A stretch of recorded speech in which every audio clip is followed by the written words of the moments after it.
want to tell you the story today about the man who lived in the museum. I actually woke up the other night in the middle of the night. My wife and I both actually woke up in the middle of the night, and this was on my brain, and she was awake, and I said, I've got to tell you about this dream I had about a man who lived in the museum. And as I thought about that dream, it's been elaborated just a bit, but here was a man who wanted to connect with people. He lived in the museum, in the basement of the museum, in the closet of a basement of the museum, and he wanted to connect with people, but what was said of Jesus was true of him. But in our eyes, there was no attractiveness at all. A paraphrase from the Living Bible, Isaiah 53:2, nothing to make us want him. We despised him and rejected him, a man of sorrows, acquainted with the bitterest of grief. We turned our backs on him and looked the other way when he went by. He was despised and we didn't care. And so it was with this man in the museum.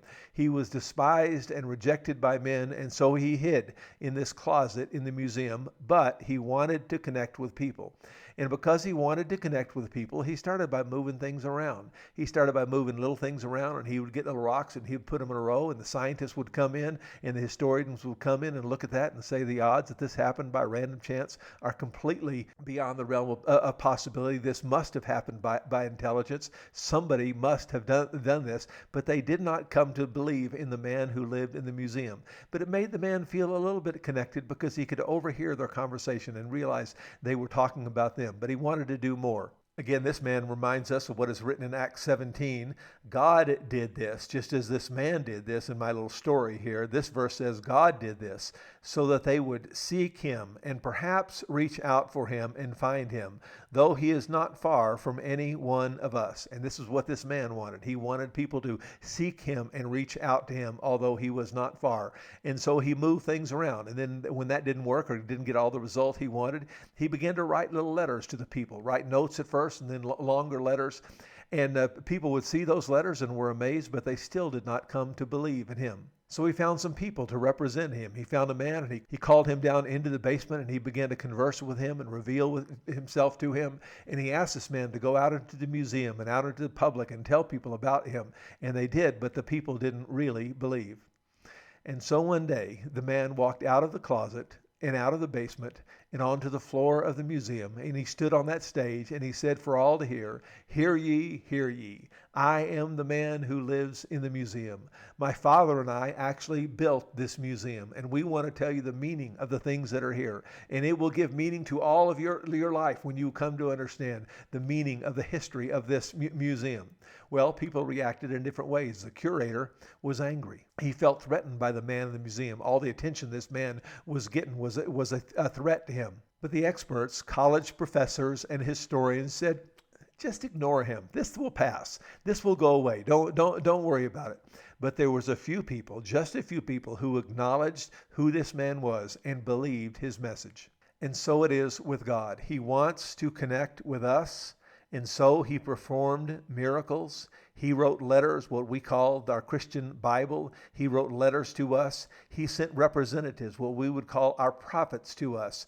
And then he walked on the stage of the earth. And so it was with Christ. As the curator was threatened by the man in the museum, some people were threatened by Christ. Some ignored him, but wise men worship him. Wise men do not simply go to church. They do not simply read their Bibles. They do not simply try to live moral lives. Wise men worship him. We have an old saying that goes, wise men still seek him. And I want to argue from the text here, the real message of the text is, wise men still worship him. So let's look at our passage, Matthew 2, verses 1 through 12. After Jesus was born in Bethlehem in Judea, during the time of King Herod, Magi from the east came to Jerusalem. You run across a word you don't know too well, a passage you don't understand very well. One of the quickest and easiest ways of discovering more about that is just to look it up in a number of translations and maybe even a paraphrase or two. And in this case, we find the paraphrase, the message, translating this word Magi by a band of scholars. A band of scholars. That's a pretty good descriptive phrase of what these people were. They arrived in Jerusalem from the east. Daniel Dorian says the Magi were wise men, not kings, as our hymn says it, we three kings, based on this passage here, but they were not kings, but counselors to kings. As with any profession, there were good and bad magi. In the Old Testament, Daniel and his friends were magi, educated men seeking the truth, trained to counsel and advise the king, much like a cabinet of a president or a prime minister. Other magi were charlatans or scoundrels. Acts 8 is an example of that.